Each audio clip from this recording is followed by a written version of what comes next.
अगले कॉलर हमारे साथ चंदन है असम से। चंदन नमस्कार, क्वेश्चन पूछिए अपना। नमस्कार मैम, मेरे पास में सिंटेक्स इंडस्ट्री है 500।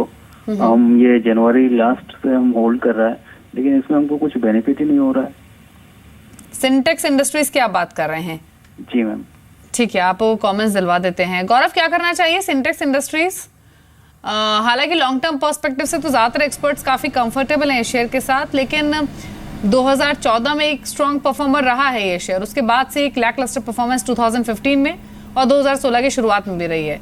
82 रुपये पर इन्होंने खरीदे हुए शेयर, इसलिए थोड़े से परेशानी हो रहे हैं क्योंकि इनके खरीद भाव से ऑलरेडी 9 रुपये नीचे ये स्टॉक आ चुका है। क्या करना चाहिए इनको?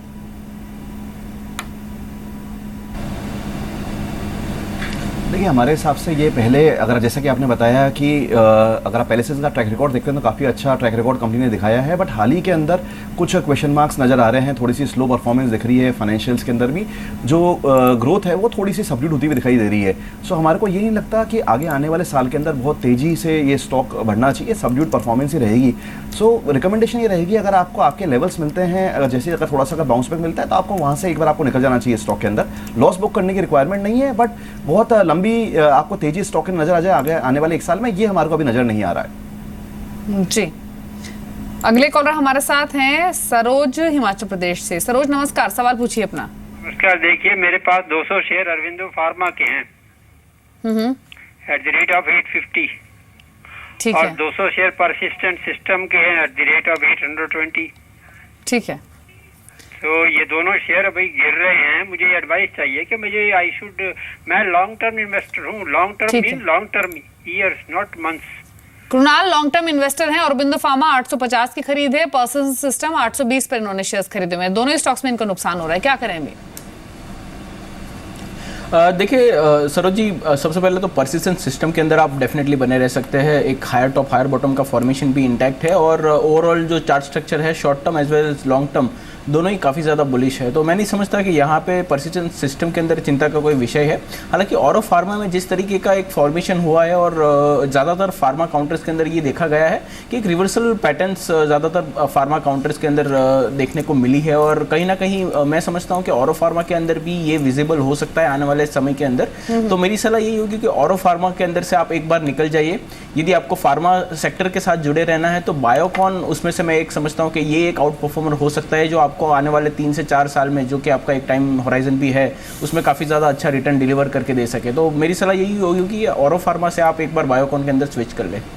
अरबिंदो फार्मा से स्विच करने की सलाह है बायोकॉन में 642 पर, जो अभी भी ट्रेड कर रहा है 1/4% के गेंस लेकर। लेकिन अब बात करते हैं मोदी सरकार के 2 साल के कामकाज की, और इस कामकाज में फोकस कहाँ रहा मोदी गवर्नमेंट का, और अब यहाँ से जो अगले 3 साल हैं उसको लेकर योजनाएं क्या हैं, उस पर बातचीत कर लेते हैं। और बातचीत करने के लिए हमारे साथ MNRE secretary mister Upendra Tripathi मौजूद हैं। Mister Tripathi, good afternoon. अगर बीते 2 साल का मोदी सरकार का कामकाज देखें तो एक सेक्टर जिसने सबसे ज्यादा अटेंशन पाई है एनडीए गवर्नमेंट के दौरान वो रहा है रिन्यूएबल एनर्जी स्पेस का। बहुत सारी खबरें रही हैं इस स्पेस से जुड़ी हुई बीते 2 साल में, फिर चाहे वो रिकॉर्ड कैपेसिटी एडिशन हो या फिर लोअर टेरिफ्स हो सोलर पावर में। ये कुछ ऐसी खबरें नहीं जो कि हेडलाइंस बनी भी हैं इस स्पेस से जुड़ी हुई। लेकिन अब सवाल ये है कि यहाँ से लेकर आगे की जर्नी सेक्टर की कैसे रहने वाली है। आखिरकार मोदी सरकार की रिन्यूएबल एनर्जी को लेकर क्या बड़ी योजनाएं हैं, और 2 साल क्योंकि पूरे हुए हैं मोदी गवर्नमेंट के, तो ऐसे मिनिस्ट्री ऑफ रिन्यूएबल एनर्जी की एग्जैक्टली योजना यहाँ से गोइंग फॉरवर्ड रहेंगी क्या? क्या फोकस रहेगा अब यहाँ से आगे इस क्षेत्र में सरकार का? सब आज बात कर रहे हैं, वही सबसे बड़े अचीवमेंट है कि हम एक प्लेटफॉर्म पे इसको ले आए। हमने जो किए इसके वजह से समाज में कुछ चेंज आया, लोगों का एटीट्यूड में चेंज आया, वही सबसे बड़ी बात है। और आप वो जो स्टैटिस्टिक्स में देखेंगे तो हमने अभी 42,000 मेगावाट तक हो गया, और हमारे जो इंस्टॉल कैपेसिटी आप देखेंगे तो 13% अभी हमारा रिन्यूएबल्स में आ गया। और हमें विंड में तो हमें दुनिया में 5वीं जगह से 4वीं जगह पे चले गए। और सोलर आप अगर देखेंगे तो 20,000 मेगावाट हमने टेंडर किए इसी साल, और सबसे ज़्यादा भी हम 3,000 से ज़्यादा अचीव किए मेगावाट। और विंड में भी हम 3,300 जो अचीव किए वो भी काफ़ी है। आगे में मतलब इसी साल अगर हम देखेंगे हमें फिर 20,000 मेगावाट हमें सोलर का टेंडर करना है, और विंड में तो हमें 4000 हमारा फॉर्मल टारगेट है, पर 6000 मेगावाट तक हमें अचीव करना है। लेकिन मिस्टर त्रिपाठी, अगर प्रिसाइसली सोलर और विंड एनर्जी स्पेस की बात करें तो लोअर सोलर पावर टैरिफ्स ज़रूर एक बातचीत रही है बीते 2 साल के दौरान। हमने देखा भी है कि around 2 gigawatt of solar projects जो हैं उनकी कमिशनिंग हुई है पास्ट फाइनेंशियल ईयर में, जिस पर इन्वेस्टमेंट भी काफ़ी की है गवर्नमेंट ने। लेकिन अब यहाँ से फर्दर प्लान्स आपके क्या हैं सोलर और विंड एनर्जी क्षेत्र के? एग्जैक्टली इन्वेस्टमेंट गवर्नमेंट की स्पेस में यहाँ से गोइंग फॉरवर्ड कैसी रहेगी? जी, दो किस्म की होता है। एक तो पहले ये विंड में ज़्यादा रेलिवेंट होगा, क्योंकि विंड पहले शुरू हुआ था। काफ़ी विंड मिल्स है जो छोटे छोटे हैं, जो थोड़ा इनएफिशिएंट है। अभी नए विंड मिल्स आ गए जो मोर एफिशिएंट है। तो रीपावरिंग तो विंड के लिए ज़्यादा ज़रूरी है अभी, और ज़रूरत है वहाँ ज़्यादा। और दूसरी तरफ की रीपावरिंग हम जब बता रहे हैं, जहाँ जहाँ काफ़ी बड़े सोलर पार्क है, अभी हमने देश का रिसोर्स मैपिंग कर लिए। ये रिसोर्स मैपिंग में ये हमारे देश में सोलर कहाँ, कौन सा एरिया में सोलर ज़्यादा है, कौन सा एरिया में विंड एनर्जी ज़्यादा है, और कहाँ ये दोनों कॉमन है, अभी वो एरिया भी हमने आइडेंटिफाई कर दिया है। तो रीपावरिंग का एक हिस्सा ये भी हो सकता है, हिस्सा ये भी हो सकता है कि वहाँ ये सोलर और विंड दोनों का हाइब्रिड भी हो सकता है। एक ही एरिया में ज़्यादा मतलब एनर्जी जनरेट हो सकता है। अगर वो हुआ तो स्टेट्स का ही कुछ ऑब्लिगेशन होता है, उनको तो खरीदना पड़ेगा पावर, क्योंकि आरपीओ हमें नए नोटिफिकेशन देने वाले हैं जो रिन्यूएबल परचेज ऑब्लिगेशन है। तो इसी लेके रीपावरिंग में तो ये होगा, ज़्यादा पैसा भी चाहिए, तो हम ये सब लेके एक नई पॉलिसी बना रहे हैं। लेकिन मिस्टर त्रिपाठी, इस साल जैसे आपने 20,000 मेगावाट के टेंडर जारी करने का लक्ष्य रखा है, तो यहाँ पर ये जानना जरूरी है कि कौन सी वो स्टेट्स होंगी जहाँ पर ये प्रोजेक्ट आएंगे, या फिर इसके लिए स्ट्रैटेजी या फिर प्रोसेस ऑफ एक्शन कैसा रहेगा?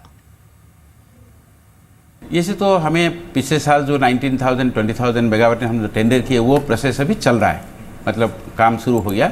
हमें इसी साल 12,000 मेगावाट हमें कमीशन करना है सोलर, क्योंकि हमारे जो लार्ज स्केल टारगेट है, जो लॉन्ग टर्म टारगेट है, 100,000 मेगावाट सोलर, 60,000 मेगावाट विंड और हाइड्रो और बायोमास मिला के 15,000 मेगावाट हमारा जो लिमिट है, उसी दिशा में हम चल रहे हैं। तो हम अभी नए सोलर पार्क्स लाने वाले हैं ताकि वहाँ भी हम इसी साल टेंडर कर सकें। और 10,000 मेगावाट हम सोच रहे हैं कि सब स्टेशन के पास अगर कोई इसको फ्री कर दिया जाए, मतलब 3 मेगावाट, 4 मेगावाट, 5 मेगावाट, कोई स्मॉल और मीडियम स्केल इंडस्ट्री हो, कोई अनएम्प्लॉयड यूथ हो, कोई फार्मर हो, जिसको चाहिए भी वो डाल सकते हैं, और उसी स्टेट में वो फाइनलाइज करेंगे।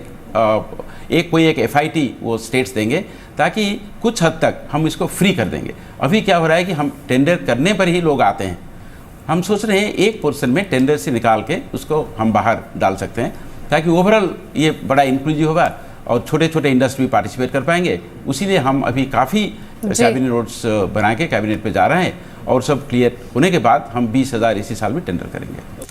चलिए, शुक्रिया मिस्टर त्रिपाठी, बातचीत की आपने, जी बिजनेस से समय दिया और अपने प्लान्स आपने शेयर किए कि एग्जैक्टली रिन्यूएबल स्पेस में सरकार की आने वाले सालों को लेकर योजनाएं हैं क्या। शुक्रिया आपका।